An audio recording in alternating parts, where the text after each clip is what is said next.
My mother announced to our entire family that I was the disappointment she never deserved, calling me a failure who would amount to nothing. When my portfolio manager called her 3 years later about my 8-figure investment account, her champagne glass shattered on the marble floor she thought she owned, but it was mine all along. Before we jump back in, tell us where you're tuning in from, and if this story touches you, make sure you're subscribed, because tomorrow I've saved something extra special for you. The moment my mother declared me the family embarrassment happened during what should have been a celebration. It was my younger brother Marcus's graduation party, Harvard Business School, with honors, following faithfully in our father's footsteps. The Preston family legacy of financial brilliance continuing uninterrupted, or so everyone believed. Our family estate in Greenwich sprawled across 8 manicured acres, the kind of old money sanctuary where staff outnumbered family members and crystal chandeliers had provenance older than most small countries. That afternoon, the Garden Pavilion overflowed with finance titans, legacy admissions directors, and society matrons whose approval my mother, Eleanor Preston, had spent decades cultivating. I was arranging a display of Marcus's academic awards when I felt her presence behind me. My mother had always possessed that quality, the ability to lower the temperature of any room she entered, especially when her attention focused on me. "Alexandra," she said, her voice pitched precisely to carry no further than my ears. "Once you've finished with that little task, I need you in the library, immediately." Not a request, never a request from Eleanor Preston. In our family's library, my late grandfather's sanctuary with first editions and leather furnishings that smelled of legacy and exclusivity, my mother stood by the fireplace, one manicured hand resting on the mantel beside the generations of Preston family photographs. I noticed, as I always did, the conspicuous absence of my own achievements among them. "The Whitfields are here," she said without preamble. "Margaret's daughter Isabel just made junior partner at Goldman, the youngest." In her division's history, she straightened a photograph of Marcus accepting some academic honor. "She's asked about you, of course. Everyone has. Wondering what you're doing with yourself now that it's been, 3 years since that online venture of yours failed?" 4 years, I corrected quietly. "And Margot's wasn't a failure. I sold it." My mother waved away this detail as irrelevant. "For pennies, Alexandra. After wasting your Stanford education on a ridiculous little shopping website instead of accepting the Morgan Stanley position your father arranged." She turned to face me fully, her expression a masterclass in elegant disappointment. "The Prestons have been financial kingmakers for 3 generations. Your great-grandfather advised Roosevelt, for heaven's sake. Your father manages wealth that influences global markets. Your brother, at 26, is already being courted by firms that wouldn't look twice at most people with decades more experience." I remained silent, having learned long ago that interrupting my mother's carefully constructed monologues only extended them. "And then there's you," she continued, each word precision-cut glass. 30 years old, living in that absurd little apartment in Brooklyn. Doing what exactly? Consulting, you say? On what, Alexandra? Who would possibly seek counsel from someone whose only business achievement ended in a fire sale? I looked directly into her eyes, those Preston blue eyes we shared by genetics, if nothing else. "I'm doing well, Mother. My clients—" "Spare me," she interrupted, glancing at her watch. "The point is, I've had enough of making excuses for you. When people ask, and they do ask, Alexandra, with that blend of curiosity and pity that is absolutely unbearable, I've decided I will simply tell them the truth. Which is that you are our family's disappointment, that despite every advantage, every opportunity, every door opened for you, you have chosen mediocrity, that the Preston drive and acumen apparently skipped a generation with you." She smoothed an invisible wrinkle from her immaculate St. John dress. "I'm through pretending otherwise." The words should have cut deeper, perhaps would have years earlier. Instead, I felt an unexpected lightness, as though her finally saying aloud what she'd communicated in countless subtle ways since my childhood had somehow freed me. "I understand," I said simply. She tilted her head slightly, surprised by my lack of protest. "Do you?" "I wonder. Your father insists I'm too hard on you, that you're finding your way. But I see the truth, Alexandra. You lack what it takes to be a true Preston. The ambition, the vision, the excellence." "Is that all?" I asked, my voice steady. "We should return to the party. People will notice your absence." Something flickered across her perfect features. Confusion, perhaps, at my composure. She'd expected tears, denials, perhaps even a scene. The quiet dignity caught her off guard. "One more thing," she said, regaining her footing. "The Whitfield's son Thomas is here. Recently divorced, remarkably eligible, managing his family's foundation. Your father and I think it would be appropriate for you to show particular interest." I smiled. "Because a strategic marriage might compensate for my professional shortcomings?" "Don't be crude, Alexandra. Because it's time you contributed something of value to this family." As we exited the library, my mother's hand gripped my arm just above the elbow. "I expect you to be charming, engaging, and to keep your alternative viewpoints to yourself. The Prestons have a reputation to maintain, even if you seem determined to undermine it." The garden party continued in full swing as we rejoined it separately. My mother immediately swept into a circle of socially strategic conversations, while I found a quiet moment by the champagne fountain. From this vantage point, I could observe the careful choreography of wealth and influence that had been the backdrop of my entire life. Marcus caught my eye from across the lawn and excused himself from his admirers to join me. "Library Summit?" he asked quietly, handing me a fresh glass of champagne. "You've got that look." "The usual," I replied. "Family disappointment, wasted potential. Why can't you be more like Marcus?" He winced. "I wish she wouldn't." "Don't," I said, genuinely. "You've earned every accolade. I'm proud of you." My brother studied me carefully. At 4 years my junior, he had somehow always seemed the older sibling, more strategic, more polished, more Preston. "You know what's insane?" he said finally. "She has absolutely no idea what you're actually doing, does she?" I smiled, took a sip of champagne. "Not a clue." "Are you ever going to tell them?" I watched as my mother laughed at something Thomas. Whitfield said, her eyes already calculating potential merger possibilities between our families. "What would be the point?" I asked. "Mother made up her mind about me long before I sold Margot's. Nothing I do will ever fit her definition of success because she never approved of the path. But if she knew about—" "She doesn't need to know," I interrupted gently. "And neither does anyone else here." Marcus shook his head. "You're the strangest person, Alex. Anyone else would be shouting their accomplishments from the rooftops, especially to silence critics, especially Mother." I shrugged. Perhaps I don't recognize her right to judge the value of my life. My brother's expression shifted to something like admiration mixed with confusion. How did two people raised in the same house turn out so differently? "Nature versus nurture. The eternal mystery," I replied lightly. "Now go circulate before Mother sends a search party. I believe you're needed for photographs with the Harriman's daughter. Potential matrimonial merger target." As Marcus reluctantly rejoined the strategic socializing, I observed my mother holding court among her peers. Eleanor Preston, the flawless society matriarch whose entire identity was constructed around family legacy, appropriate connections, and maintaining appearances. The woman who had just formally declared me a disappointment to the Preston name.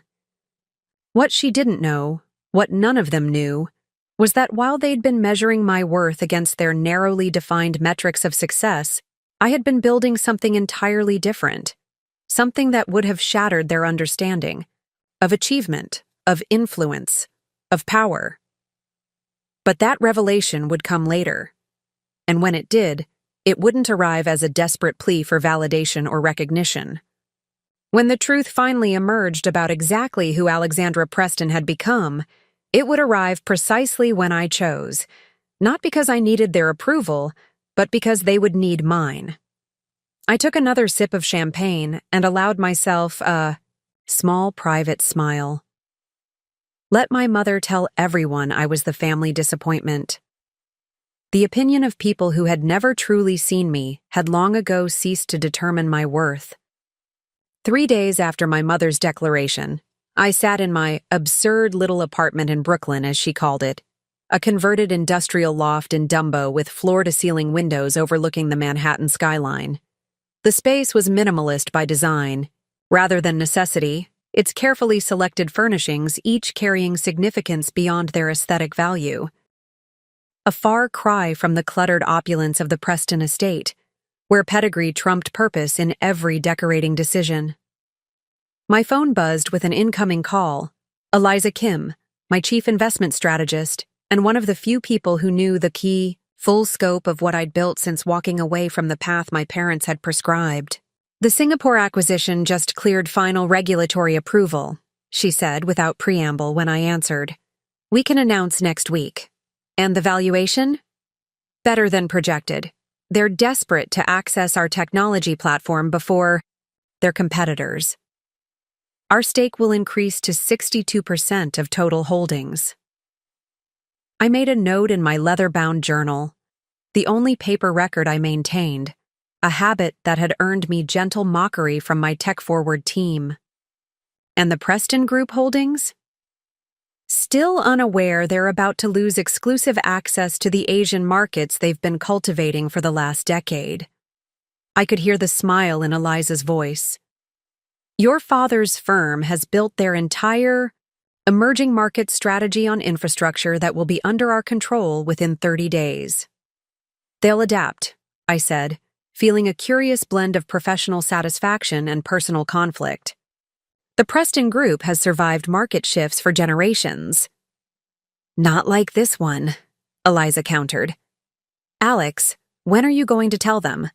This acquisition puts your net worth above the entire Preston family combined. You're about to control financial technology that will fundamentally alter how global markets function. Your parents' world is built on systems you're rendering obsolete. I moved to the window, watching the Brooklyn Bridge span the divide between my world and the Manhattan skyline where my family's legacy was headquartered. They wouldn't understand what I've built, Eliza. To them, success only has meaning within their established frameworks: boardrooms, legacy institutions, traditional power structures. So, you're just going to let them continue believing you're some small-time consultant living paycheck to paycheck in Brooklyn, while you're actually building something that matters, I finished quietly. Something that will democratize financial access for millions of people traditional institutions have excluded. Yes. Eliza sighed. You're the strangest billionaire I've ever worked for, Alexandra Preston. Technically not a billionaire yet, I corrected. Not until the Singapore deal closes. Semantics. The point is, most people who've achieved what you have would be shoving it in the faces of anyone who ever doubted them. Especially a mother who literally called them a disappointment 3 days ago. I smiled despite myself. I don't need my mother's validation, Eliza. I outgrew that particular hunger years ago. Fine. But can I at least convince you to upgrade your security? The moment this acquisition hits the financial press, your profile changes dramatically. You won't be able to maintain the anonymity you've cultivated. Preparing and narrating. This story took us a lot of time, so if you are enjoying it, subscribe to our channel. It means a lot to us. Now back to the story. She was right, of course. For 4 years, I'd operated in the background, building Finhaven Technologies through a complex structure of holding companies and investment vehicles that deliberately obscured my position as founder and majority shareholder. Only a handful of people knew that the revolutionary financial technology platform poised to disrupt global banking had been created by the disappointment of the Preston family. "I'll consider additional security," I conceded. After the announcement, "And the Preston estate dinner this weekend? Are you still attending?" I had almost forgotten. My father's 65th birthday celebration, an event that would gather the most influential figures in finance and old money society under the crystal chandeliers of my childhood home, an occasion my mother had been planning for months, where my brother's achievements would be spotlighted and my perceived failures carefully minimized. "Yes," I said after a moment. "I'll be there." "Wearing what?" Eliza pressed. "Please tell me not another one of those intentionally unimpressive outfits you wear to family functions." I laughed. "What's wrong with my family function attire?" "Alex, you own majority stakes in 3 fashion houses. You have designers who would kill to dress you exclusively. Yet every time you see your family, you deliberately choose clothes that scream struggling millennial." "I prefer understated." "Professional," I corrected. "You wore a Target sweater to Thanksgiving." "It was a perfectly nice sweater." Eliza's exasperation was palpable even through the phone. "This is exactly what I'm talking about. You've created this elaborate performance of mediocrity for your family while building an empire they can't even imagine. At some point, this stops being strategic and starts becoming, I don't know, psychological." Her words hit closer to truth than I wanted to admit. What had begun as a desire for independence, to prove I could succeed without the Preston name opening doors, had evolved into something more complex. I'd discovered a certain freedom in being underestimated, in operating without the weight of family expectations. Perhaps I had become too comfortable in that shadow existence. "The Singapore acquisition changes things," I acknowledged. "I won't be able to maintain the same level of anonymity once the deal is public." "So, what's the plan?" Eliza asked. "For the Preston estate dinner this weekend, I mean. One last performance as the family disappointment before your face is on the cover of every business publication next week?" I considered the question seriously. "I'm not going to orchestrate some dramatic reveal if that's what you're suggesting. That would be about proving something to them, and this was never about that." "Then what was it about, Alex?" The question hung between us, weighted with implications I'd avoided examining too closely. Why had I kept my success so carefully hidden from the family that had dismissed my potential? Was it really just about building something on my own terms, or was there something deeper? Some need to definitively separate my identity from the Preston legacy before revealing I had exceeded it. "It was about freedom," I said finally. "The freedom to define success on my own terms, to build something with meaning beyond wealth accumulation and status. The freedom to fail without an audience, to experiment without judgment, to succeed without having that success immediately absorbed into the Preston narrative." Eliza was quiet for a moment. "And now? When your success becomes impossible to hide?" I turned from the window, surveying the space that had witnessed the creation of what would soon become one of the most valuable financial technology companies in the world, the whiteboard walls still bearing the original algorithms that had evolved into Finhaven's revolutionary platform. The battered couch where my founding team had crashed during those early marathon coding sessions. The kitchen table where we'd signed our first major contract, too broke to afford proper office space. "Now I protect what we've built," I said with newfound clarity. "I don't need a dramatic reveal or vindication. When the acquisition is announced, my role will become public knowledge through normal channels. If my family notices, they notice. If not—" I shrugged, though Eliza couldn't see the gesture. "Their perception doesn't change the reality of what we've accomplished. You really don't care if they know, do you?" Eliza sounded genuinely puzzled. "Even after what your mother said?"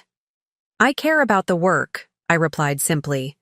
"About the millions of people who will gain financial access through our platform. About the team that's sacrificed to bring this vision to life. Those things matter." My mother's opinion doesn't.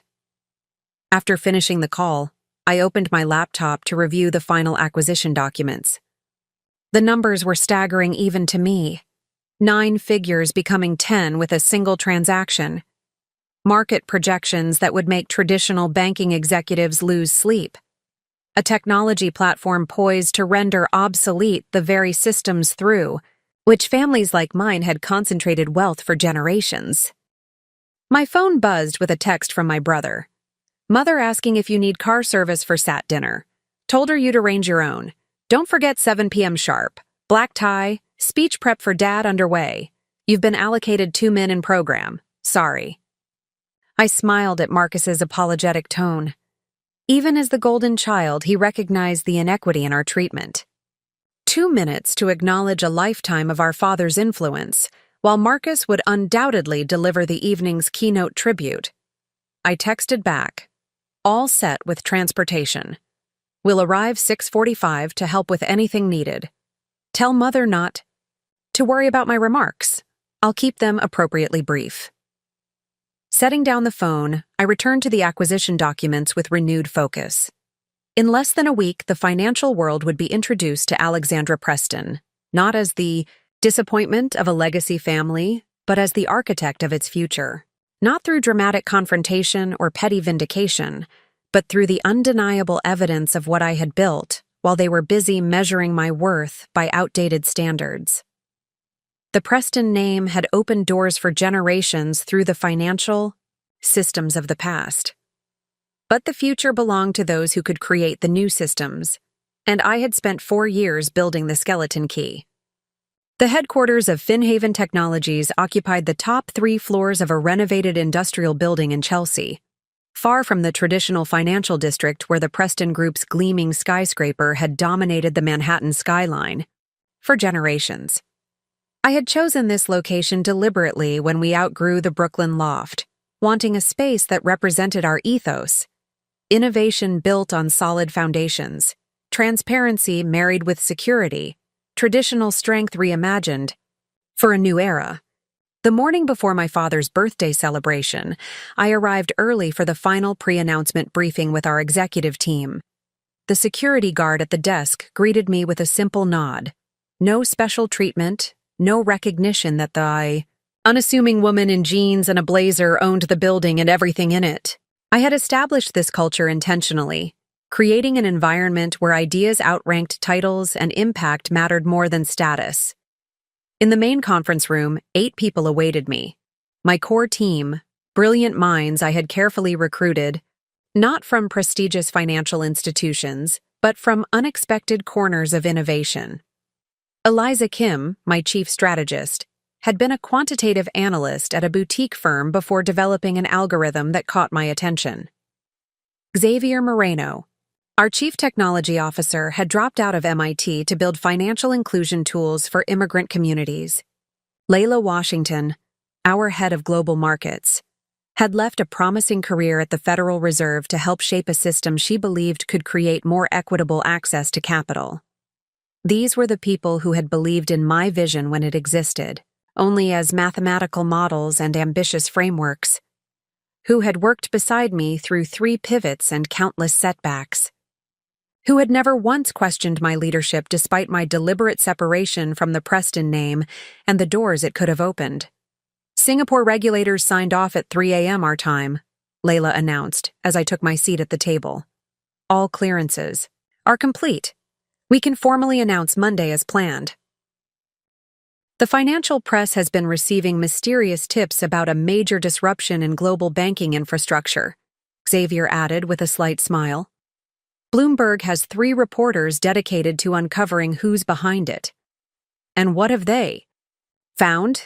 I asked, accepting the coffee Eliza slid across the table. Nothing concrete, she replied. They know Finhaven is the company behind the technology platform. They know we've been acquiring strategic infrastructure under various holding companies. But the ownership structure has held. They haven't connected the dots to you yet. That changes Monday, Layla reminded us. The SEC filings will make your controlling interest public. By Monday afternoon, everyone will know that Alexandra Preston, the overlooked daughter of traditional finance, has built the platform that's about to make much of her family's business model obsolete. I nodded, accepting this reality we had prepared for over years of careful development. Our messaging remains focused on the technology and its implications for financial access. My background is relevant only insofar as it informed the vision for democratizing these systems. Xavier leaned forward. Alex, with respect, the Preston angle is a major hook for the press. Your family's wealth was built on exactly the financial gatekeeping our platform eliminates. That contrast is compelling, especially given your father's position as the face of old guard banking. I understand the narrative appeal, I acknowledged. But Finhaven didn't succeed because of or in spite of my family name. It succeeded because we built better technology with a more inclusive vision. That's the story that matters. My team exchanged glances, a familiar moment when they collectively wondered why I remained so determined to separate my achievement from the family that had dismissed it. They respected my position, but didn't fully understand it. Eliza broke the momentary silence. The announcement has been scheduled for 9 a.m. Monday. The major financial networks will carry it live. We've arranged for you to ring the opening bell at the exchange afterward. The symbolism wasn't lost on me. My father had rung that same bell multiple times throughout his career, each occasion marking another expansion of the Preston Group's influence. Now his supposedly underachieving daughter would stand in that same spot, heralding a technology that would fundamentally transform the systems he had mastered.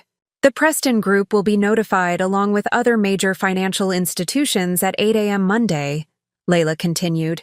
Standard procedure, giving them an hour to process the announcement before markets open. Your father will receive the same briefing document as his competitors.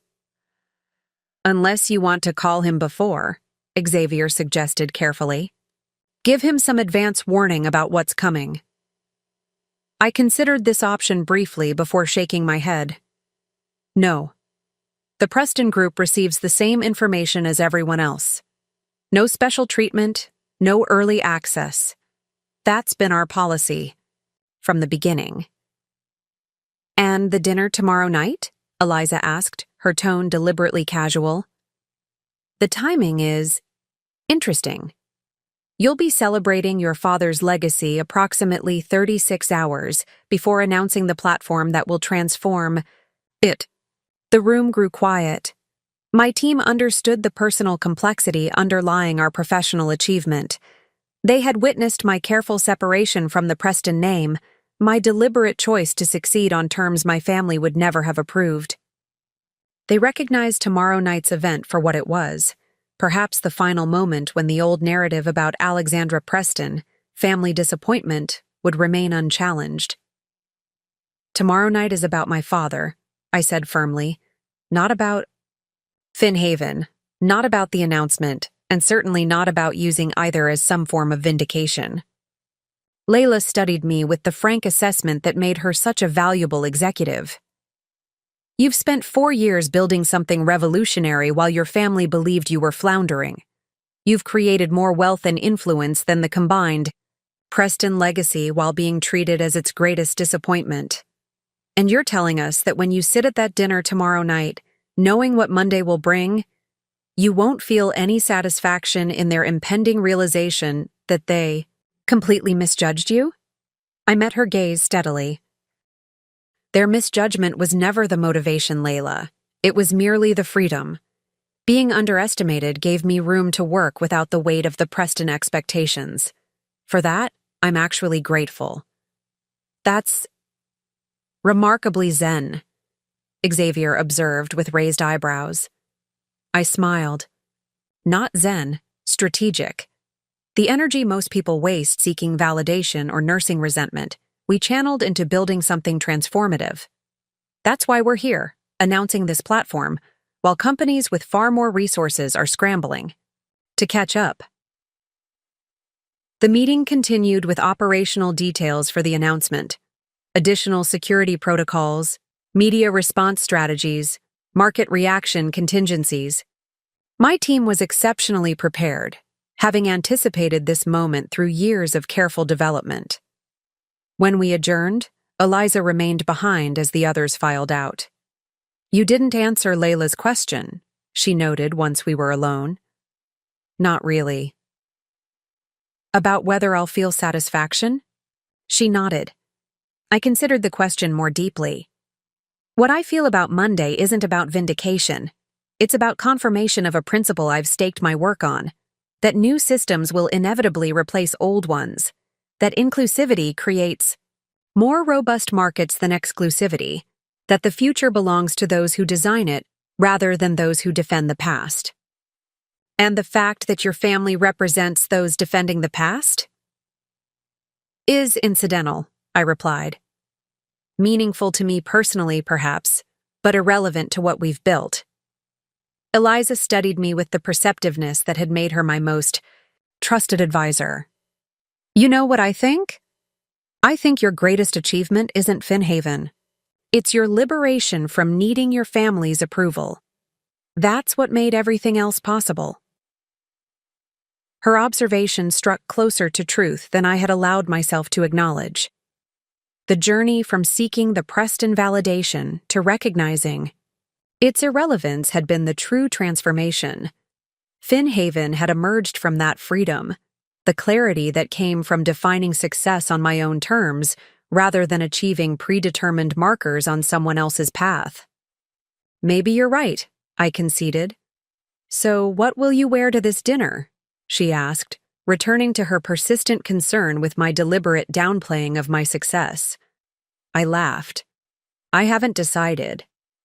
"Something that honors who you actually are," she suggested, not necessarily announcing your success, but not hiding from it either.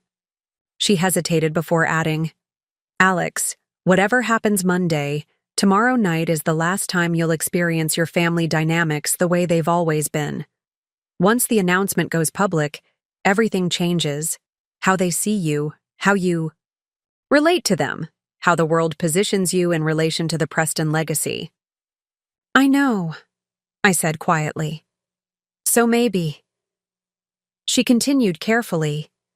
"Maybe instead of treating it as either a performance of the role they've assigned you or some dramatic reveal of who you've become, you could just be authentically present. Neither hiding nor announcing, just being exactly who you are before everything shifts." I considered her suggestion, recognizing its wisdom. For years, my family interactions had been carefully managed performances, deliberately understating my work, intentionally fulfilling their low expectations, strategically accepting the role of disappointment. There had been freedom in that, separation, but also a subtle cost. "I'll think about it," I promised. After Eliza left, I remained in the conference room, looking out over the Manhattan skyline. Somewhere in that forest of buildings stood the Preston Group headquarters, its logo illuminated against the sky as it had been throughout my childhood, the physical manifestation of the legacy I had been simultaneously born into and excluded from. By Monday afternoon, those same skyscrapers would house executives frantically assessing how Finhaven's technology would transform their operations. Boards would convene emergency meetings, analysts would issue revised projections, and somewhere, in that scramble of adaptation, my father would discover that the daughter he'd dismissed as lacking the Preston drive had actually reimagined it for a new era. I felt no triumph in this prospect, no vindictive satisfaction. What I felt instead was a calm certainty, not that I had proven them wrong, but that I had proven myself right.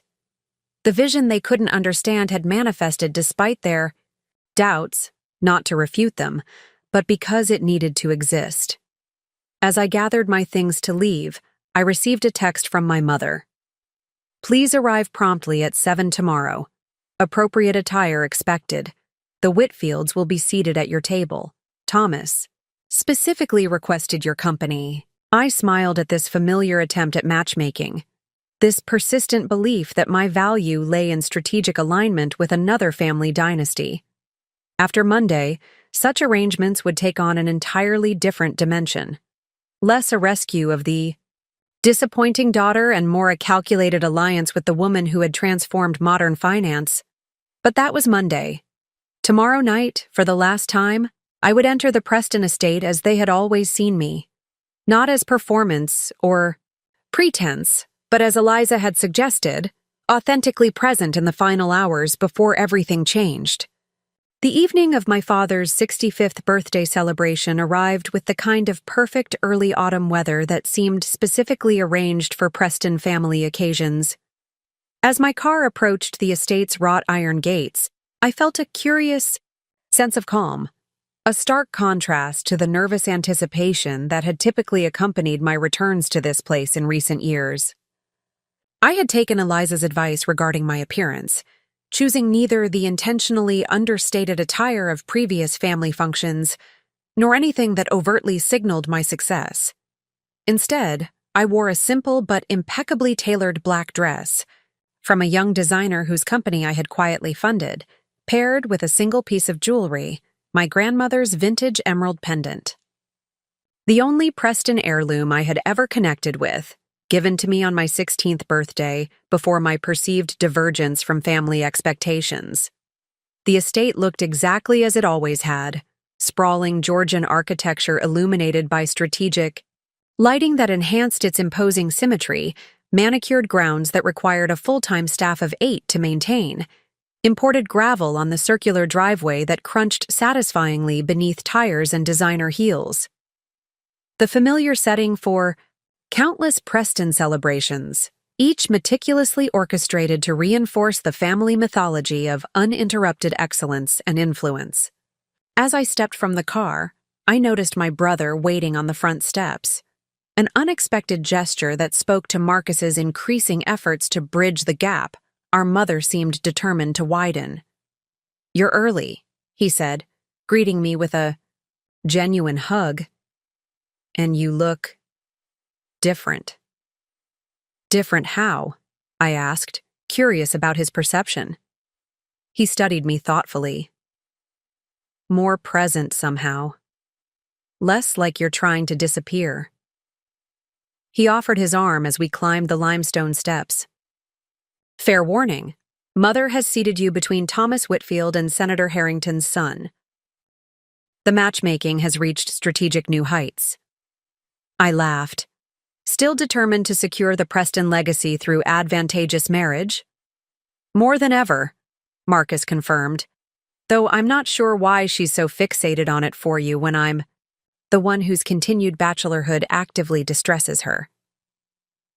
"Because you're fulfilling the Preston legacy professionally," I explained lightly. "I'm the one who needs matrimonial redemption." Marcus's expression grew serious as we paused in the grand foyer, the sounds of arriving guests and clinking crystal filtering through from the main salon. "You know I don't see you that way, right? The family disappointment or whatever ridiculous label Mother has assigned." His sincerity touched me. "I know, Marcus, and I appreciate that more than you realize. I just wish you'd let them see what you're actually doing. I mean, I only know fragments, but even those are impressive. This consulting work of yours. Tonight is about Father," I interrupted gently, "not about me correcting any misperceptions." He looked like he wanted to argue further, but was interrupted by our mother's approach, resplendent in midnight blue Valentino and family diamonds that marked significant Preston milestones. Her expression upon seeing me contained the familiar, rapid calculation, assessment of my appearance, determination of whether it met standards, quick recalibration of what she would say to explain my presence to her carefully curated guest list. "Alexandra, you're early," she observed, with the faint surprise of someone who had consistently scheduled me to arrive after most guests were already present. Her gaze traveled efficiently over my attire, finding it unexpectedly acceptable. "That's a lovely dress. New?" "Relatively," I replied, accepting her air kiss without elaboration. "Well, it's appropriate," she conceded, The closest approximation to a compliment her disappointment of a daughter could expect. The Whitfields arrived 10 minutes ago. Thomas has already asked after you twice. I resisted the urge to roll my eyes, maintaining the pleasant neutrality that had become my standard operating procedure for family functions. I'll be sure to thank him for his interest. More than interest, Alexandra, my mother corrected, lowering her voice. Though no, one was within earshot. The Whitfields are considering a significant restructuring of their family office. Your father thinks Thomas is seeking greater control of their investment strategy. The implication was clear. This potential match carried business advantages, beyond the usual social alignments she pursued. How convenient, I remarked mildly. Something in my tone caught her attention, drawing a more focused assessment than her usual dismissive glance. You seem different tonight. Like brother, like mother, though her observation carried suspicion rather than Marcus's affection. Do I? I asked with genuine curiosity. More. She searched for the right word, her social precision demanding. Accuracy. Composed. Before I could respond, my father appeared, distinguished in his tuxedo with the subtle confidence of a man who had spent decades in rooms where his opinion shaped markets and influenced policy. Richard Preston at 65 remained an imposing figure, tall, silver-haired, with the characteristic Preston blue eyes that had passed to both his children. Eyes that lit with genuine warmth upon seeing me. There's my Alexandra, he said, embracing me with the enthusiasm my mother always found slightly undignified. Right on time as always. The minor fiction, that I was characteristically punctual rather than chronically disappointing, was one of his small kindnesses, his subtle attempt to present me more favorably in family mythology. Happy birthday, Father, I said, returning his embrace with genuine affection. Despite our professional divergence, the personal connection had remained largely intact, less weighted with expectation than my relationship with my mother, more accepting of my different path even if he didn't fully understand it. You look lovely, he said, holding me at arm's length for inspection. There's something different about you tonight, more confident. I smiled at this third variation on the same observation. Maybe I'm just happy to celebrate with you. Or perhaps she's finally recognizing the opportunity the Whitfield connection represents, my mother suggested, unable to resist redirecting the conversation to her strategic objectives. My father's slight eye roll was nearly imperceptible.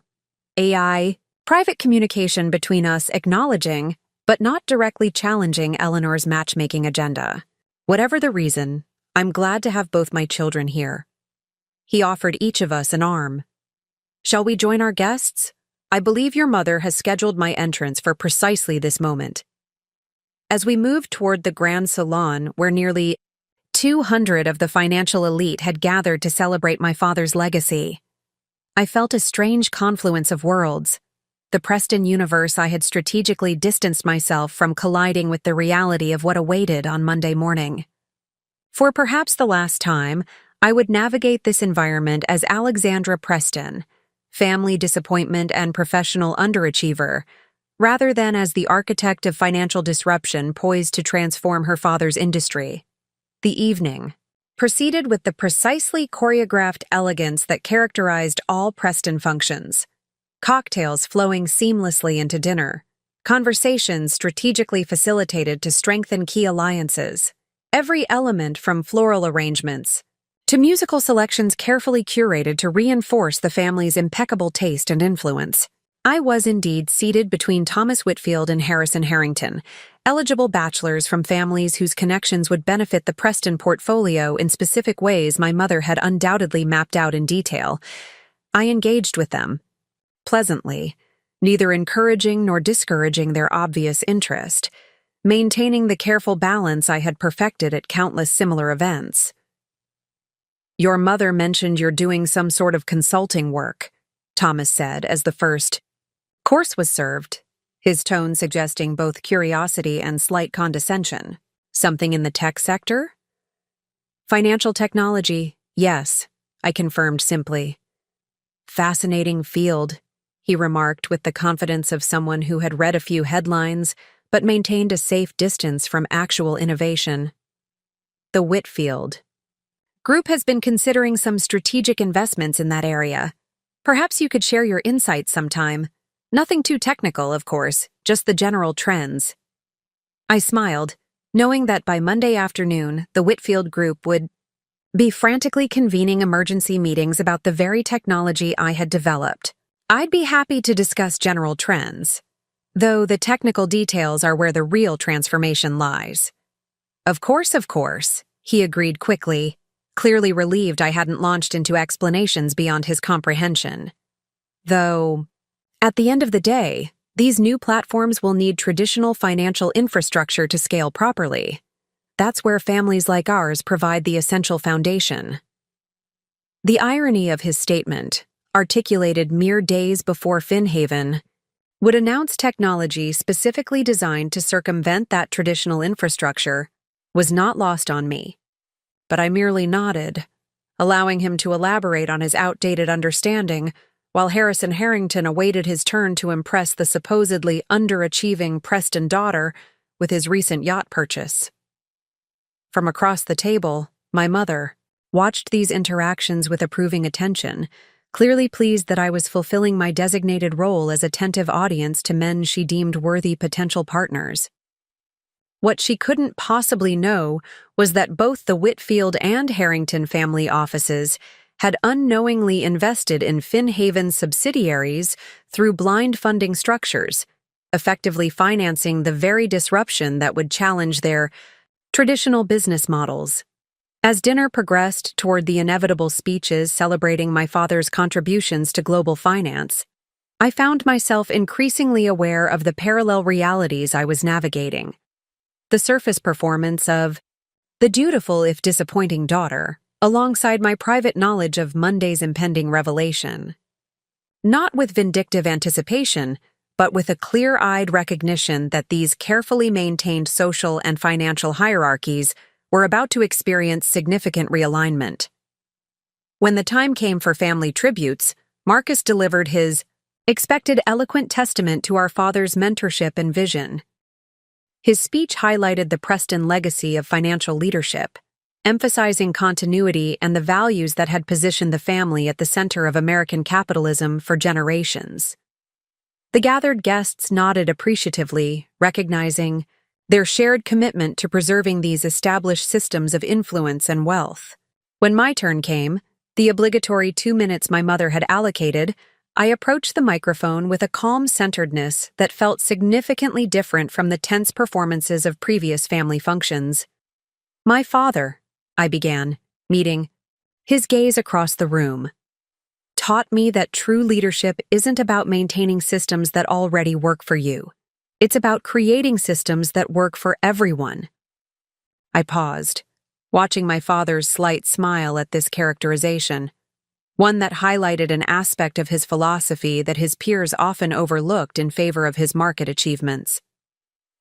While many know Richard Preston as a titan of traditional finance, I've had the privilege of seeing him as a man who values innovation even when it challenges convention, who respects determination even when it follows unexpected paths, who measures success not by conformity to established patterns, but by the courage to envision new possibilities. My mother's expression had shifted from initial approval to slight confusion. This wasn't the standard acknowledgement of Preston excellence she had anticipated. My father, however, was listening with genuine interest, recognition flickering in his eyes as I articulated a dimension of his character that family mythology rarely emphasized. The greatest gift my father gave me wasn't access to financial networks or introduction to influential circles, I continued. It was the understanding that meaningful impact often requires questioning the very foundations others take for granted. That lesson has shaped my work more profoundly than any specific financial principle. I raised my glass. To Richard Preston, not just for what he has built, but for creating space for others to build differently. For understanding that legacies, aren't preserved through rigid protection of what exists, but through courageous evolution toward what might be possible. The room applauded with the polite enthusiasm expected for a daughter's tribute, though I noticed thoughtful expressions on several faces, recognition that my characterization had highlighted dimensions of my father less frequently celebrated in these circles. My mother's slight frown suggested she found my comments insufficiently conventional, while my father's expression held genuine appreciation and perhaps a touch of curiosity about the work I had obliquely referenced. As I returned to my seat, Thomas Whitfield leaned toward me with renewed interest. That was unexpected. You sound almost like you're involved in something transformational. I smiled. Everyone's work transforms something, doesn't it? The question is merely scale and direction. Well said, he replied, clearly filing away this interaction for reconsideration. Perhaps we've underestimated your ambitions, Alexandra. Perhaps, I agreed mildly. Perception often lags behind reality. By Monday afternoon, he would understand just how prophetic that observation had been. After the speeches concluded, the celebration transitioned to the estate's grand ballroom for dancing and continued networking, that subtle but essential activity that had powered the Preston influence for generations. Orchestral arrangements of classic standards provided the soundtrack for carefully calibrated social interactions, each conversation potentially advancing business interests under the guise of celebration. I stood near the edge of the ballroom, observing this choreography with the perspective of someone simultaneously inside and outside the system. My mother moved through the crowd with practiced elegance, making strategic introductions and reinforcing key relationships. My father accepted congratulations with the gracious humility that had made him respected even by competitors. Marcus expertly balanced deference to established power with hints of his own emerging influence, the perfect heir apparent. Your speech was interesting, came my father's voice as he appeared beside me, momentarily escaped from his admirers. Not the standard Preston tribute. I smiled. Was that a compliment or an observation? Both, I think. He studied me with genuine curiosity. You highlighted aspects of my approach that most people in this room have never noticed.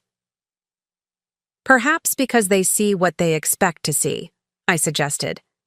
The successful financier, the market influencer, the wealth manager, rather than the man who taught his daughter to question systems, not just master them.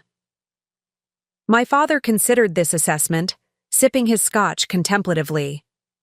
Your mother worries about you, you know. Mother worries about how I reflect on the Preston image, I corrected gently. Not the same thing. He didn't disagree. She wants security for you, success as she understands it. I know, I acknowledged. And I'm not angry about that anymore. She's operating from her own framework, her own understanding of what matters. And what about you, Alexandra? Are you finding what matters to you in this consulting work of yours? The question held genuine interest rather than the dismissive tone my mother might have used. I met his gaze directly. I am, more than I could have imagined. Something in my certainty caught his attention, prompting closer scrutiny. You've changed. There's a solidity to you that's new. A foundation that wasn't there before. Building something meaningful will do that, I replied simply. He nodded slowly. I wish you'd tell me more about this work. Not because I doubt it, but because I'm genuinely curious about what captures my daughter's formidable intelligence and determination. The sincerity in his request made me consider for a brief moment, giving him advance warning about Monday's announcement. Not for strategic advantage, but as a gesture of the connection we'd maintained despite my deviation from the expected path. Before I could respond, my mother approached, her social radar having detected our extended conversation. Richard, the Japanese delegation is looking for you. Something about the Tokyo expansion. She turned to me with practiced efficiency. Alexandra, Thomas is asking about you again. Do try to show more interest. The Whitfield's shipping infrastructure would pair exceptionally well with your father's. Asian ventures. The irony of her statement, made days before Finhaven would announce technology that would fundamentally transform global shipping finance, almost prompted an uncharacteristic laugh. Instead, I maintained my composed expression. I'll keep that in mind, Mother. See that you do, she replied, already scanning the room for her next strategic intervention.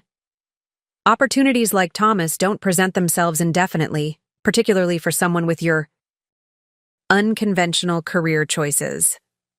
As she guided my father away, he glanced back with a slight apologetic smile. Our familiar exchange whenever my mother's bluntness crossed into unnecessary critique. I returned the smile, feeling a new kind of compassion for them both. They were products of a system they had mastered, unable to recognize that the ground beneath that system was already shifting. I made my way onto the terrace, seeking a moment of quiet before rejoining the celebration. The September evening had turned pleasantly cool, stars visible beyond the glow of the estate's lighting. From this vantage point, the manicured gardens stretched toward the property line, the impeccable organization of nature that had always symbolized the Preston approach to the world. Everything in its proper place, all elements controlled and directed toward a specific vision of success. Escaping already? Came Marcus's voice as he joined me by the stone balustrade. Can't say I blame you. Mother's practically writing wedding invitations for you and Thomas. I laughed. She'll be disappointed. She usually is, he observed, wryly. At least when it comes to you, though I noticed something different tonight. You seem less affected by her expectations. More, I don't know, self-contained. Good description, I acknowledged. I've found there's freedom in recognizing that someone else's measuring stick doesn't have to be your own. He considered this, loosening his bow tie slightly. You know what's strange? For all her criticism of your choices, you're the only one of us who seems genuinely at peace. Father's constantly concerned about the next quarter's performance. I'm always trying to prove I deserve the Preston mantle, and Mother's perpetually worried about maintaining our position. But you, he gestured toward me, you carry none of that weight. His observation was surprisingly perceptive. That's because I stopped trying to succeed on terms that weren't meaningful to me. Once you define success for yourself, people's assessments become interesting data points rather than defining verdicts. Very philosophical, he noted with a half-smile. Though I imagine it's easier to be philosophical when you're not responsible for a multi-generational legacy. The weight of legacy is a choice, Marcus, I said gently. One you've made consciously, and I respect that, but it's still a choice, not an inevitability. He leaned against the balustrade, looking back toward the illuminated ballroom where generations of financial influence danced and networked. Sometimes I wonder what would happen if I just walked away, did something completely different, something that mattered beyond quarterly returns and market position. You could find out, I suggested. The Preston name would survive. He laughed without humor. Not according to Mother. The way she describes it, my adherence to the predetermined path is all that stands between our family and complete social and financial ruin. And yet here I am, the family disappointment. And somehow the world continues turning, I observed with a smile. Here you are indeed, Marcus agreed, studying me with renewed curiosity. Successfully doing something that none of us quite understands. Which reminds me, he lowered his voice conspiratorially.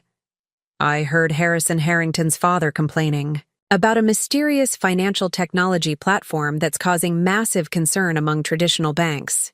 Something about disintermediation of established systems sounded terribly innovative and threatening to the old guard. I maintained a neutral expression, though internally I noted that word of Finhaven had begun circulating even before the official announcement.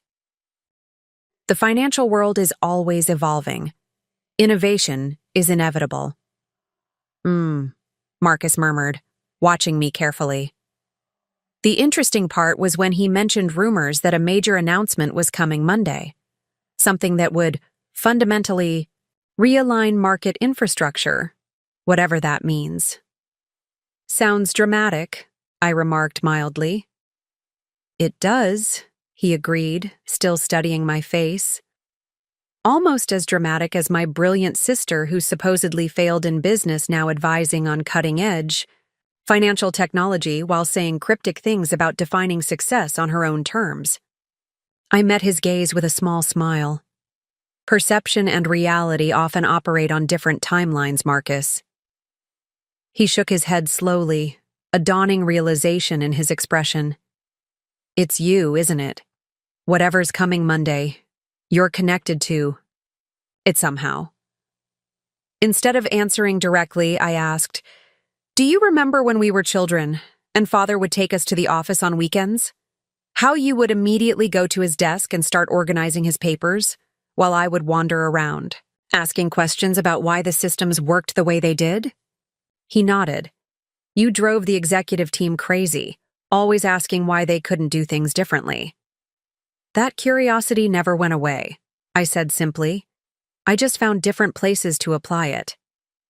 Marcus was quiet for a moment, processing the implications of what I hadn't quite said.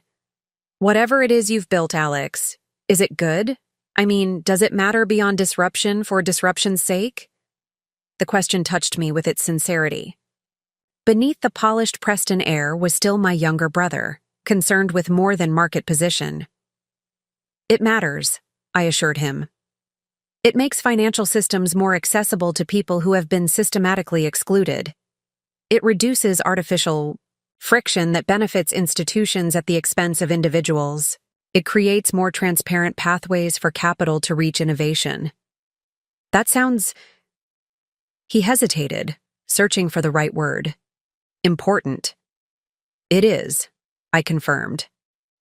More important than proving anything to anyone about my worth or capability.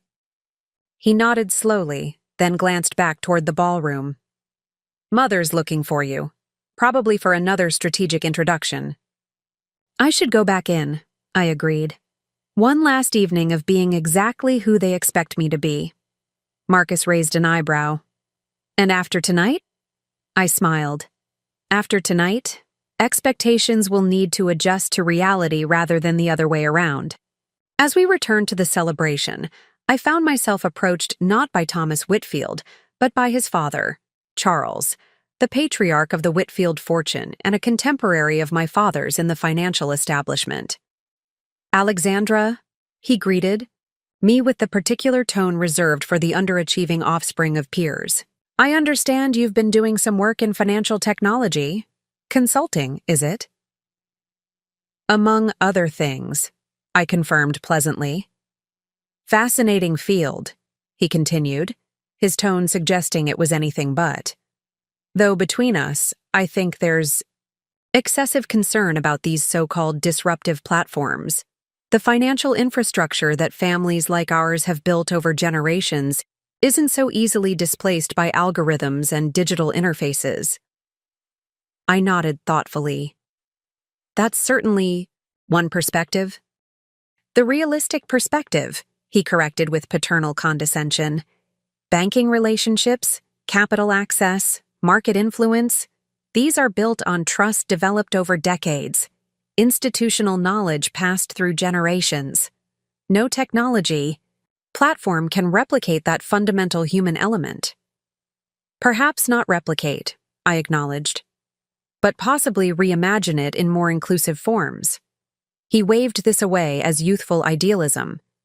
Inclusion is a lovely concept for charitable initiatives, my dear, but the serious machinery of global finance requires gatekeepers and established pathways. That's not exclusion, it's necessary structure. I wondered briefly how this conversation would differ if we were having it on Tuesday rather than Saturday, after. The FinHaven announcement had revealed my role in creating exactly the kind of platform he was dismissing, and after the market had begun responding to its implications for his industry. Structure can evolve while maintaining integrity, I suggested. Sometimes the most effective innovations preserve what works while transforming what doesn't. Spoken like someone with limited experience in actual markets, he replied with the indulgent smile. No offense intended, of course. Your father and I have simply witnessed too many supposed revolutions that ultimately required the stability our institutions provide. No offense taken, I assured him with genuine equanimity. Monday will be interesting. He raised an eyebrow. Monday? Markets are always interesting at the beginning of the week, I clarified smoothly. New possibilities, fresh perspectives. As Charles Whitfield was called away by another guest, I caught my mother watching our interaction with obvious disappointment, likely interpreting my failure to impress the Whitfield patriarch as another missed opportunity for advantageous connection. What none of them could possibly know was that by Monday afternoon, the dynamic between our families would be fundamentally altered, not by strategic marriage, but by technological disruption that would reposition the very foundations of their influence. For now, though, I continued playing my assigned role for the remainder of the evening, the underachieving daughter making a respectful appearance at her father's celebration. I accepted the subtle condescension from family friends, who asked vague questions about my little consulting business, with the same pleasant detachment I'd cultivated for years. I deflected my mother's increasingly transparent attempts to position me advantageously for Thomas Whitfield's attention. But beneath this familiar performance ran a quiet current of anticipation, not for vindication or recognition, but for the freedom that Monday would bring. Freedom from pretense, from strategic diminishment, from the careful management of others' perceptions. After years of intentional separation between my family identity and my professional reality, the coming announcement would finally align. These worlds, not through my seeking validation, but through the natural emergence of undeniable truth. As the evening drew to a close and guests began departing, my father found me again, this time with a gift, a small box carefully wrapped. A little something to remember tonight, he explained as I accepted it. Perhaps not as conventional, as your mother might prefer, but I thought it suited you better. Inside was not the typical Preston gift of family jewelry or symbolic heirloom, but a beautifully crafted compass, its case inscribed with words from Ralph Waldo Emerson. Do not follow where the path may lead. Go instead where there is no path, and leave a trail. I looked up in surprise, genuinely touched by the unexpected sentiment. I may not fully understand the path you've chosen, Alexandra, my father said quietly, but I've always respected your determination to define it for yourself. The sincerity in his voice created a moment of connection that transcended our professional divergence, a recognition that beneath the Preston legacy and expectations existed a simpler relationship between a father and daughter. Thank you, I said simply, the words encompassing more than just the gift. He nodded, understanding the broader acknowledgement. Whatever you're building, I hope it matters. Not to the Preston name or to market position, but to you. That's the success that counts in the end. As he rejoined my mother to bid farewell, to the remaining guests, I held the compass in my palm, feeling its weight and significance. For all the limitation of the Preston definition of success, my father had just demonstrated that evolution was possible, that even those deeply embedded in established systems could recognize the value of charting new directions. Monday would bring inevitable transformation to these carefully maintained family dynamics. But tonight had offered something unexpected, a glimpse of connection that might survive that transformation, a relationship that could potentially bridge between worlds I had long assumed were irreconcilable. As I prepared to leave, my mother approached for a final assessment. You managed not to embarrass us tonight, she observed, her version of approval. Though you could have shown more interest in Thomas. He's considering 3 potential board appointments, all of which would complement your father's interests nicely. I'm sure Thomas will make advantageous choices regardless of my interest, I replied evenly. She sighed with practiced martyrdom. Alexandra, when will you recognize that your position in this family carries responsibilities? Connections aren't merely social, they're foundational to maintaining influence. Your continued disinterest in strategic relationships reflects a fundamental misunderstanding of how our world operates. I studied my mother, her perfect posture, her flawless appearance, her absolute certainty in a perspective that had never been challenged, and found myself responding not with the familiar tension of unmet expectations, but with genuine compassion for the limitations of her understanding. Perhaps, I suggested gently, there are multiple ways for worlds to operate successfully. Philosophy won't secure your future, she countered briskly. I smiled. My future is already secure, Mother, just not in the form you've imagined. Something in my certainty gave her pause, prompting a more careful assessment than her typical dismissal. You're different tonight. More. Settled. I am settled, I confirmed. Comfortable with the path I've chosen and what I've built along it. And what exactly have you built, Alexandra? She asked, genuine curiosity momentarily overriding her customary judgment. This consulting work? Is it actually providing the stability and position you deserve as a Preston? I considered how to answer, knowing that within 48 hours, this question would be answered more definitively than any explanation I could offer now. What I've built, I said carefully, is aligned with values I believe in. It creates meaningful impact while providing more than sufficient resources. Most importantly, it represents an authentic expression of my capabilities and vision rather than an inherited definition of success. She frowned slightly, parsing this response for concrete indicators of achievement by her metrics. Finding none that registered, she returned to more familiar ground. Well, I suppose there's always the possibility of an advantageous marriage to provide the structure your career choices lack. Rather than feeling the familiar frustration at this reduction of my value to marriage potential, I felt a curious lightness, the freedom of recognizing that her limited perspective would soon confront evidence it could not dismiss. We should all remain open to life's unexpected developments, I agreed with genuine equanimity. Monday often brings fresh perspectives. Sunday passed with deceptive tranquility, the calm before Monday's inevitable storm.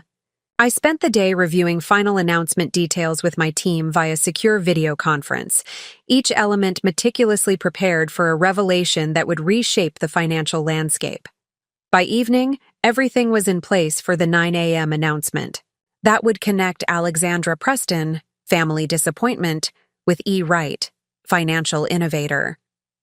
Monday morning dawned clear and crisp, the kind of pristine September day that seemed too perfect for ordinary business. I dressed with deliberate intention, a tailored charcoal suit that projected authority without ostentation, simple pearl earrings that had been my first significant purchase after selling my initial startup, and my grandmother's emerald pendant, as a private reminder of continuity amid transformation. The press packets go out in 30 minutes, Eliza reported during our 7 a.m. call. Financial networks are already speculating about a major disruptive announcement in the banking sector. The market's buzzing. And the Preston Group? I asked, the question I'd carefully avoided throughout our preparations. Set to receive the standard institutional notification at 8 a.m., along with all other major financial entities, she confirmed. Though I should mention, our sources indicate that Charles Whitfield has been making urgent calls since yesterday evening. Apparently, your conversation at the party prompted some concerns. I smiled slightly. Not surprising. He was quite confident in dismissing financial technology as a passing trend with limited impact on established institutions. A perspective that will age particularly poorly by this afternoon, Eliza noted with satisfaction. Are you ready for this, Alex? Once the announcement goes live, there's no more separation between worlds. The carefully constructed barrier between Alexandra Preston and E. Wright disappears forever. "I'm ready," I confirmed, surprised by the absolute certainty I felt. It was never about hiding permanently, just about creating space to build. Something authentic, something that would be evaluated on its own merits rather than as an extension of or reaction to the Preston name. "Mission accomplished, then," Eliza said warmly. "The valuation speaks for itself. No one can claim nepotism or family connections when you've built this entirely outside their systems and influence." At precisely 8 a.m., the formal notifications went out to major financial institutions worldwide, including the Preston Group. A simple, factual briefing document outlining Finhaven's technology platform, its successfully completed acquisition of key infrastructure components, and its implications for traditional banking operations. At the bottom, listed among the executive leadership, Alexandra Preston, founder and chief executive officer. I imagined the document arriving in my father's email, pictured him scanning it with the efficiency of someone who had processed countless market advisories over decades. Envisioned the moment of recognition when my name registered not as his underachieving daughter, but as the architect of a system that would fundamentally transform his industry. At 8:17 a.m., my phone rang. My father's private line. I answered with calm certainty. "Good morning, Father." A brief silence then. "Finhaven Technologies." His voice carried neither anger nor shock, but a measured assessment I recognized from countless business discussions throughout my childhood. "Your consulting work, I presume?" "Yes," I confirmed simply. Another pause. "The Singapore acquisition, that's been causing ripples in Asian markets for months. That was you?" "That was us," I corrected gently. "I have an exceptional team. Valued at—" I heard paper rustling as he referenced the document. $4, $7 billion after the acquisition. Closes. With technology that essentially disintermediates traditional banking infrastructure for cross-border transactions and capital formation. His tone held the growing recognition of what this actually meant, both for the industry and for his perception of his daughter. "That's the simplest explanation, yes." "Alexandra," he said finally, "why didn't you tell me? All these years, when your mother and I thought—" He stopped, recalibrating.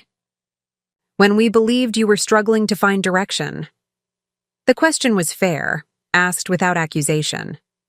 "I needed to build this independently," I explained.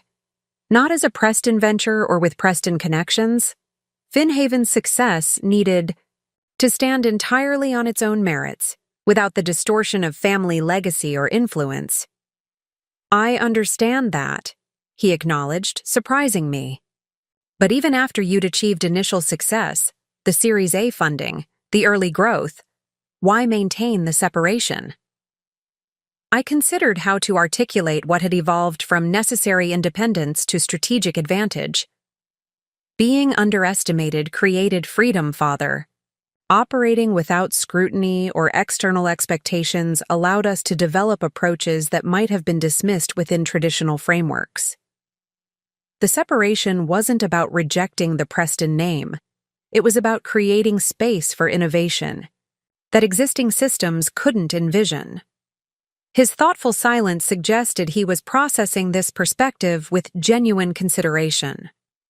The platform description, disintermediation of established pathways, democratizing access to capital, formation, these aren't just technological innovations.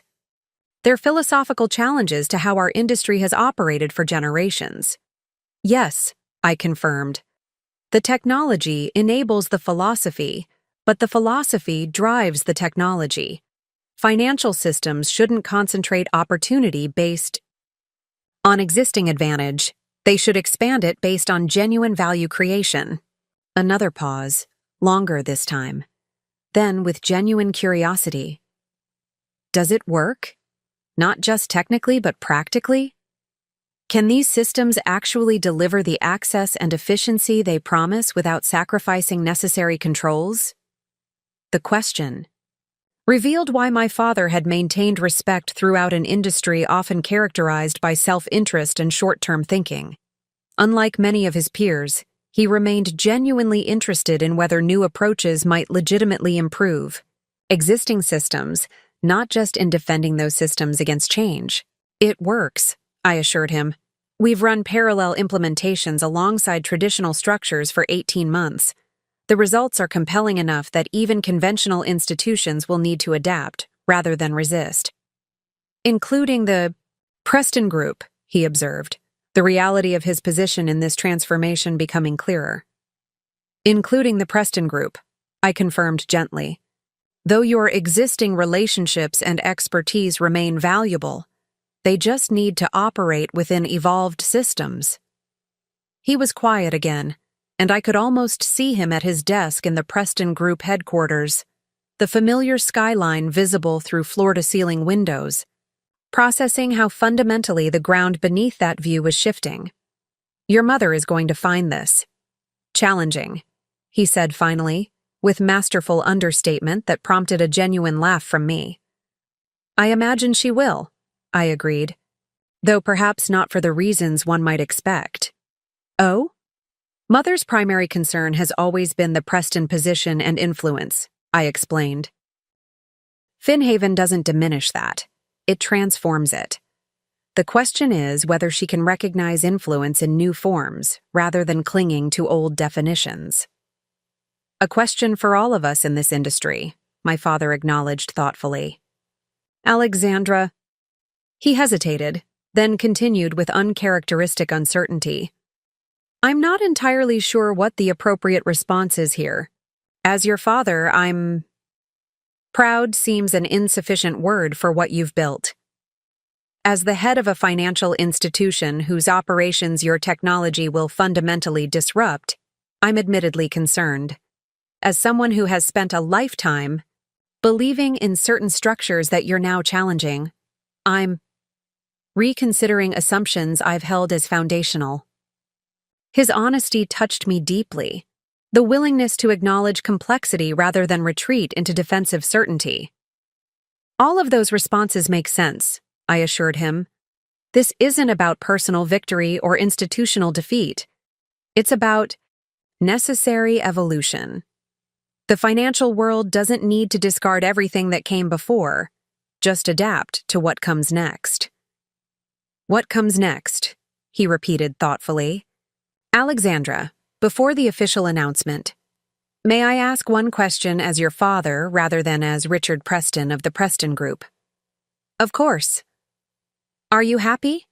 Not successful or influential or innovative, though you are clearly all of those things, but actually satisfied with the path you've created?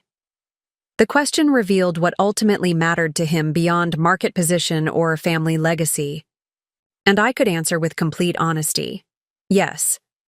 Building something aligned with my values, working with people who share that vision, creating impact that extends beyond wealth accumulation. It's brought a fulfillment that following the expected path never could have. I heard him exhale slowly. Then, regardless of how the markets respond today, or how your mother processes this revelation, I need you to know that I'm genuinely proud of you. Not because of the valuation or the innovation, but because you had the courage to define success on your own terms. Before I could respond, I heard a commotion in the background, voices rising in his office, the distinctive clip of my mother's heels approaching with purpose. I believe your mother has just received the notification, my father observed dryly. Should I let you go? I offered. Perhaps that would be wise, he agreed, though I suspect you'll be hearing from her directly momentarily. As we ended the call, I felt a surprising lightness, not vindication or triumph, but the simple relief of alignment between worlds that had been carefully separated for years. My father's response had been neither the defensive rejection I had half expected nor the immediate celebration that would have rung false, but something more valuable. genuine recognition of what I had built, coupled with honest acknowledgement of its implications. I had barely set down my phone when it rang again. Not my mother, as anticipated, but Marcus. "Alexandra Preston, financial revolutionary," he greeted me, his tone blending surprise with admiration. "The notifications just hit Preston Group. Father's office looks like a war room, and mother is, well, processing, would be a generous description." I smiled at his characterization. "I just spoke with father." And? He was thoughtful, measured, genuinely interested in understanding the technology and its implications. Marcus made a sound of acknowledgement. That's father, always the strategist, looking 3 moves ahead even when the board has been overturned. He paused. Mother, however, is operating on a different timeline. Currently, somewhere between denial and... Actually, I'm not sure there's a name for what's happening. She keeps saying there must be some mistake, that the Alexandra Preston listed as founder and CEO must be someone else with the same name. Despite the seriousness of the moment, I couldn't help laughing. Classic mother. When reality doesn't conform to her expectations, reality must be mistaken. "She's on her way to your office," Marcus warned, "or where she thinks your office is, that consulting space you've maintained as a front in Midtown. She's determined to sort out this confusion before the announcement goes public." "Well, she won't find me there," I noted calmly. "The official announcement happens in..." I checked my watch.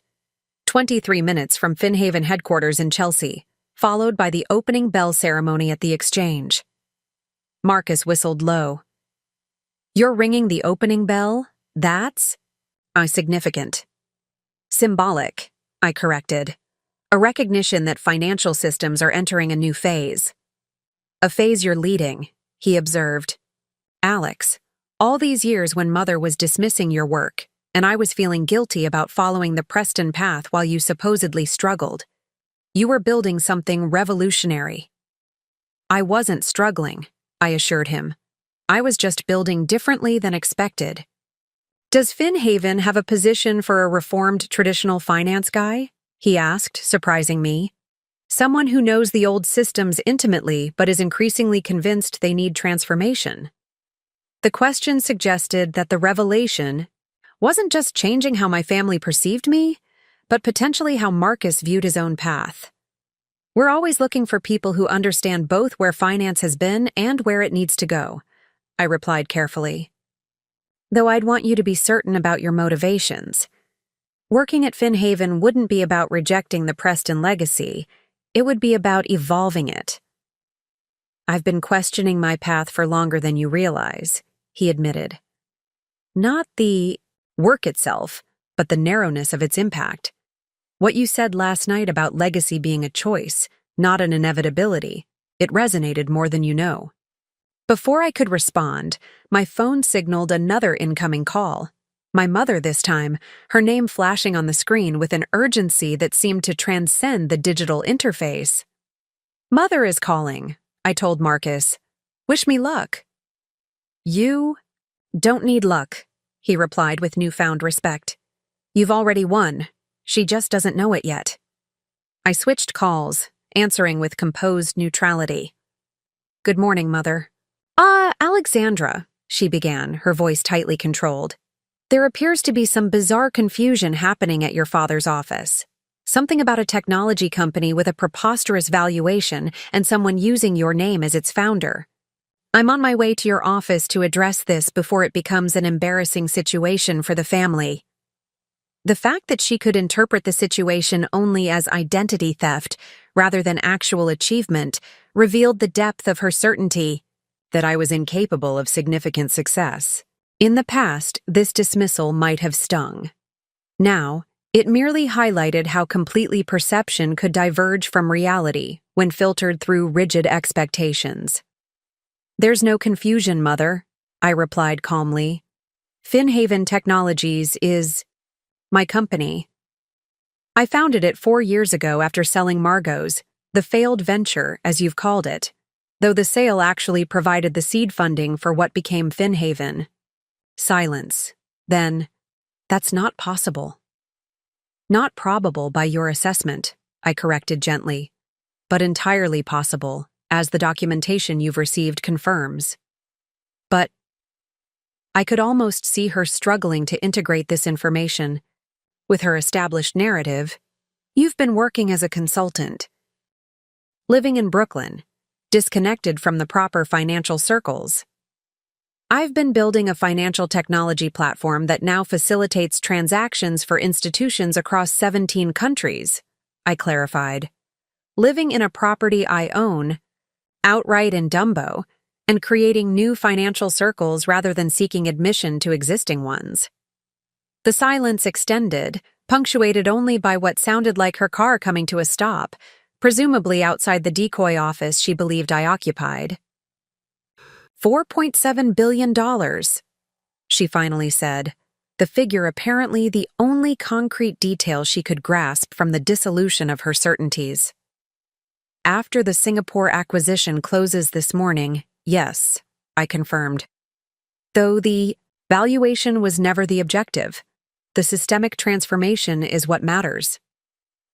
Another extended silence. Then, with uncharacteristic uncertainty, "Why didn't you tell us?" The question echoed my father's, but came from an entirely different place.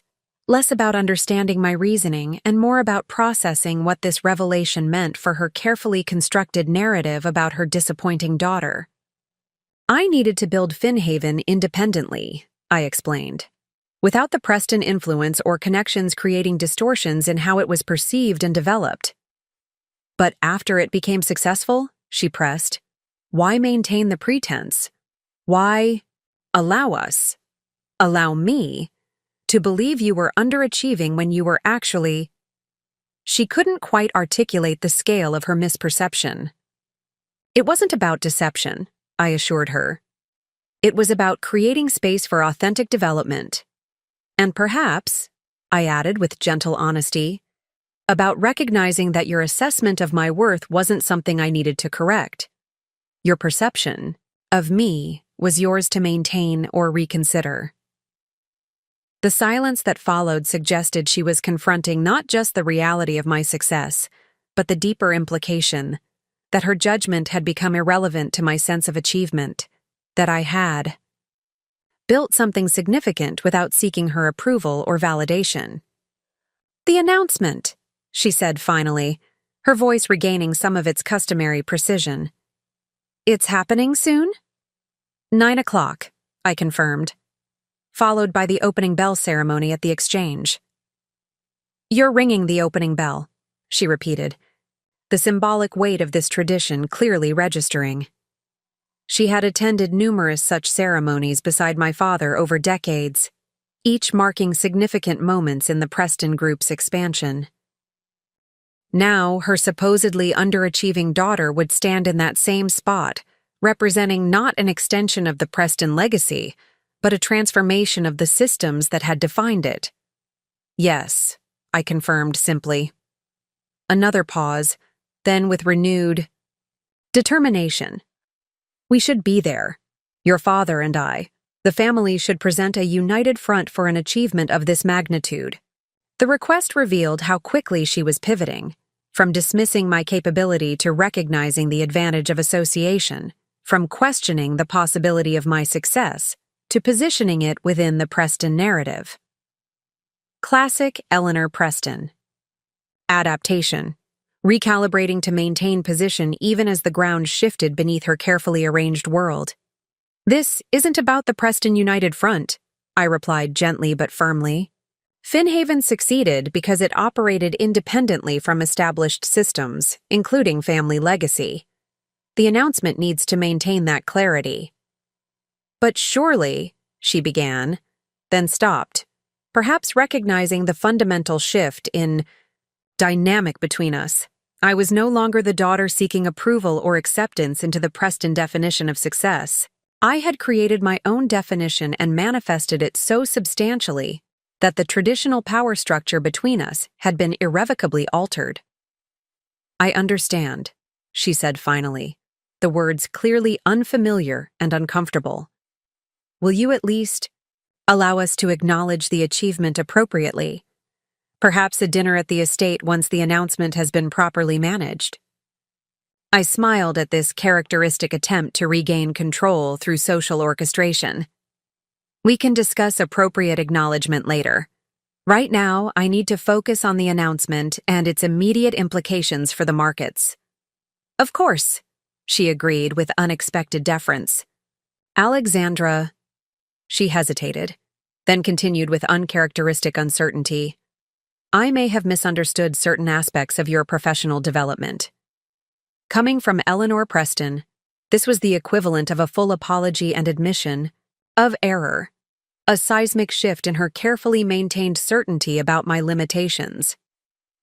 Perspectives evolve when new information becomes available, I replied diplomatically, offering her a graceful framework for adjusting her position without requiring explicit acknowledgement of how completely she had misjudged my capability and achievement. As we ended the call, I felt neither triumph nor vindication in her recalibration, but something more valuable, the freedom of having worlds finally align, of no longer navigating between carefully separated identities, of standing fully in the integration of who I had become through the journey of building something meaningful on my own terms. When my phone rang again moments later, I expected further family processing. Instead, it was Eliza, her voice carrying the controlled excitement of imminent revelation. The exchange is ready. Financial networks are speculating wildly. Our team is in position. She paused. How did it go with your family? Better than expected, I replied truthfully. Father was thoughtful and genuinely interested in understanding the innovation. Mother is recalibrating rapidly. And how are you feeling? 15 minutes until the world connects Alexandra. Preston, family disappointment, with E. Wright, financial revolutionary. I considered the question seriously, taking stock of my internal state with the same clarity I'd applied to building Finhaven. Ready, I said finally. Not for vindication or recognition, but for integration. For bringing together worlds that have been artificially separated. For standing fully in what we've created and its potential for meaningful transformation. Then let's make some history, Eliza said warmly. Your car is waiting downstairs? As I gathered my things and prepared to leave for the announcement that would forever alter my relationship with the Preston legacy, I caught sight of my reflection in the window.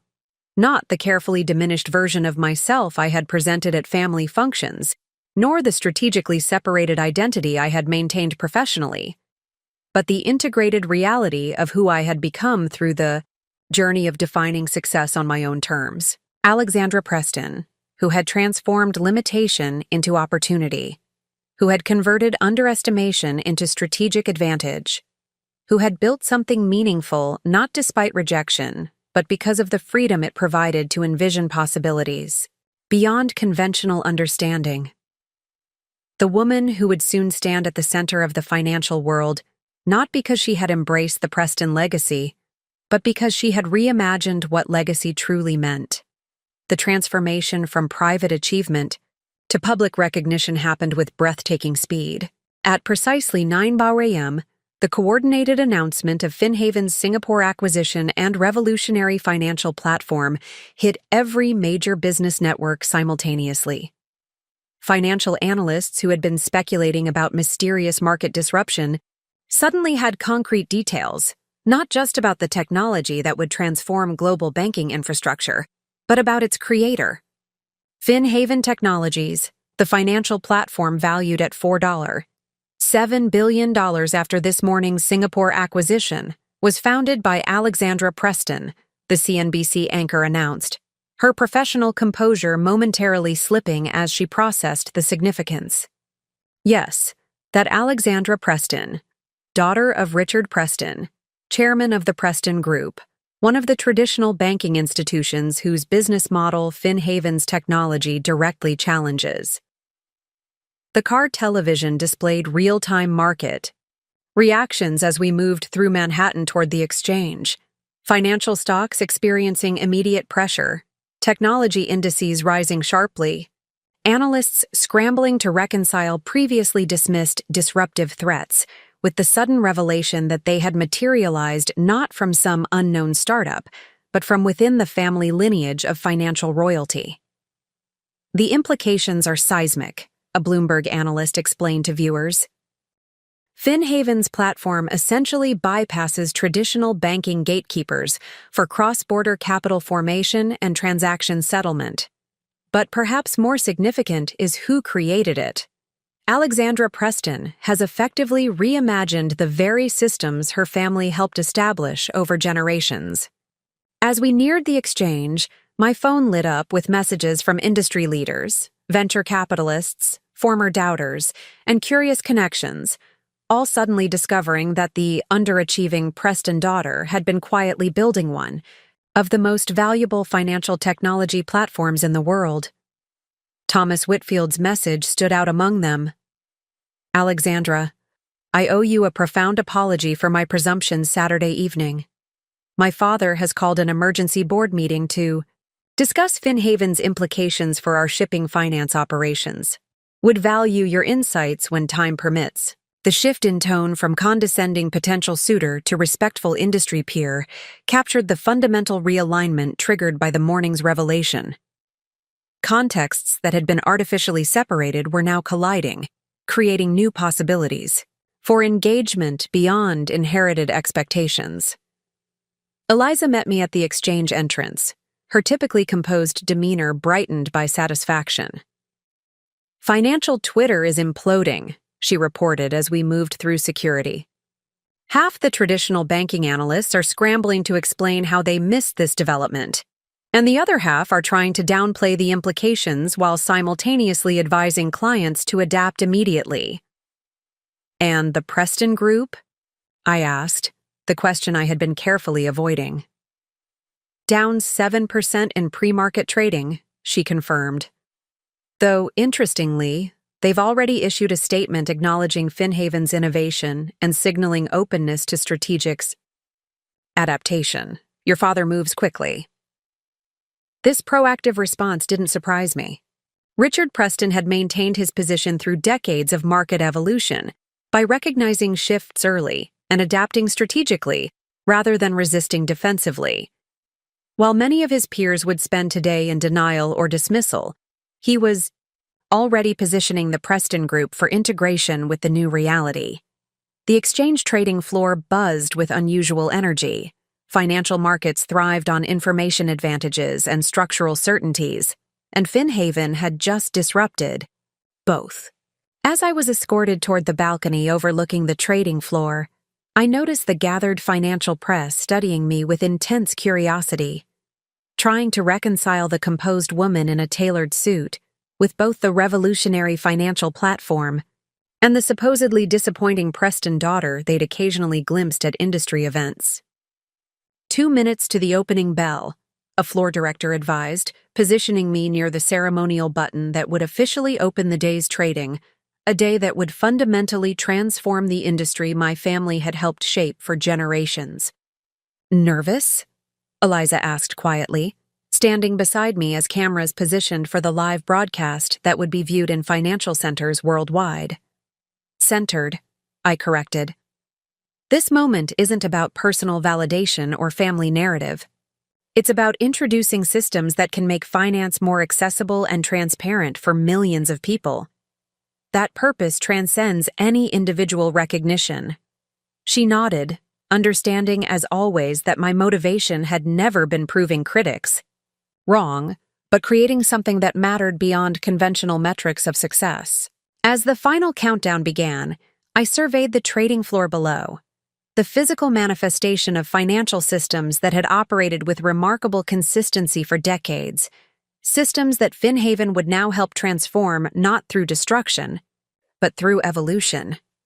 Not erasing what came before, but building something more inclusive upon its foundation. 10 seconds, the floor director announced. In that moment of anticipation, a curious calm settled over me. Not the satisfaction of vindication, but the fulfillment of alignment. The artificial separation between worlds was dissolving, integration replacing compartmentalization, authenticity replacing strategic performance. 3, 2, 1. I pressed the button, the familiar bell resonating throughout the exchange as trading officially opened. Cameras captured the moment for financial networks worldwide, introducing Alexandra Preston not as the disappointing daughter of a financial dynasty, but as the architect of its evolving future. The immediate interviews passed in a blur of focused engagement, financial reporters asking substantive questions about FinHaven's technology, implementation timelines, and market implications. I addressed each query with the clarity that came from years of development and testing, emphasizing the practical impact rather than personal achievement. FinHaven didn't emerge from opposition to traditional systems, I explained to a CNBC reporter who framed the platform as rebellion against my family's industry. It developed from recognizing their limitations and envisioning more inclusive possibilities. Revolution through evolution, not destruction. Did your background in traditional finance through the Preston family influence FinHaven's development? A Bloomberg analyst asked. Absolutely, I acknowledged. Understanding established systems was essential to reimagining them effectively. The goal was never rejecting what existed, but expanding what was possible, creating infrastructure that preserves necessary stability while eliminating unnecessary gatekeeping. As the morning progressed, the market continued processing FinHaven's implications, not just for banking institutions, but for the entire ecosystem of global finance. Traditional financial stocks steadied after initial pressure, as analysts recognized that adaptation rather than extinction was the likely outcome. Technology indices continued climbing as investors recognized broader implications beyond immediate disruption.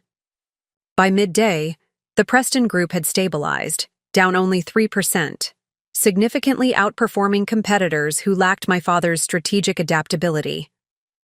Their official statement had evolved into a more comprehensive response, acknowledging FinHaven's innovation while highlighting the Preston Group's capacity to integrate new technologies into established client relationships. The financial landscape is evolving rapidly, my father was quoted in their press release. The Preston Group has maintained market leadership through generations by recognizing transformation early and adapting purposefully.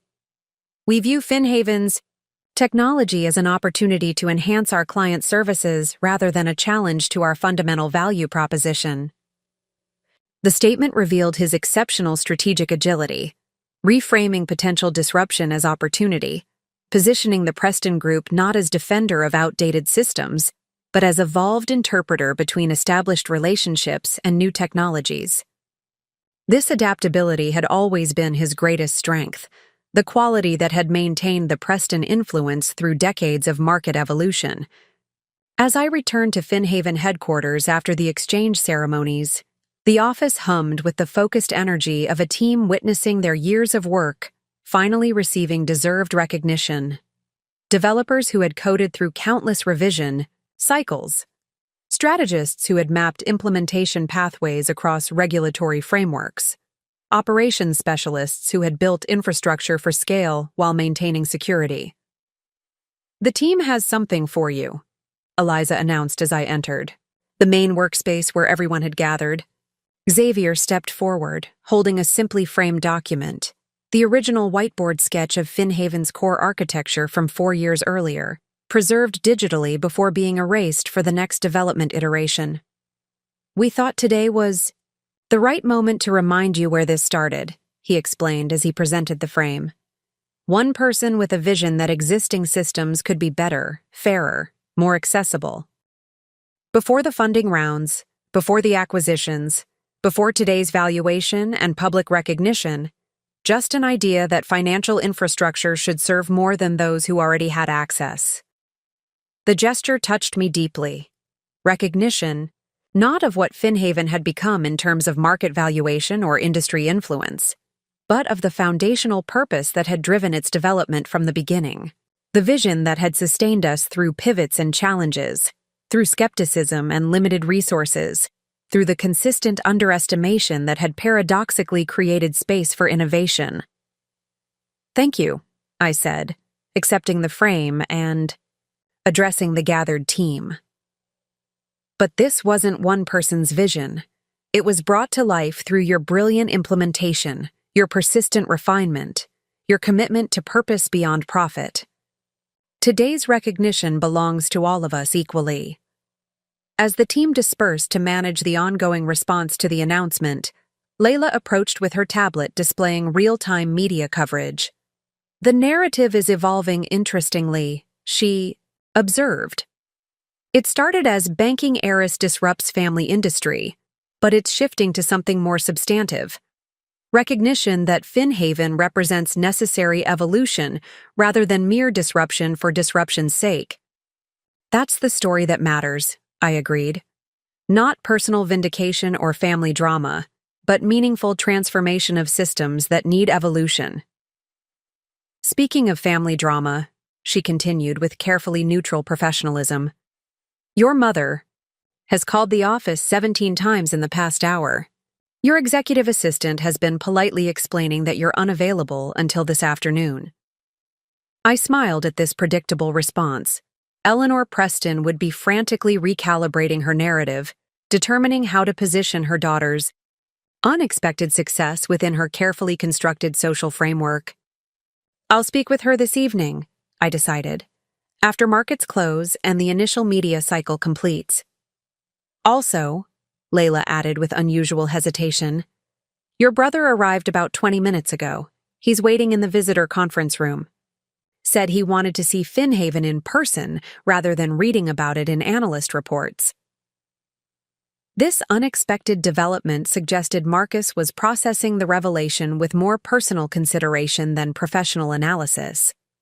Less concerned with market implications, and more focused on what this meant for his understanding of his sister and potentially his own path. I found him standing at the conference room windows, looking out over the city with thoughtful contemplation. He turned as I entered, his expression suggesting he was seeing me with new clarity. "Up next, you've got 2 more standout stories right on your screen. If this one hit the mark, you won't want to pass these up. Just click and check them. Out! And don't forget to subscribe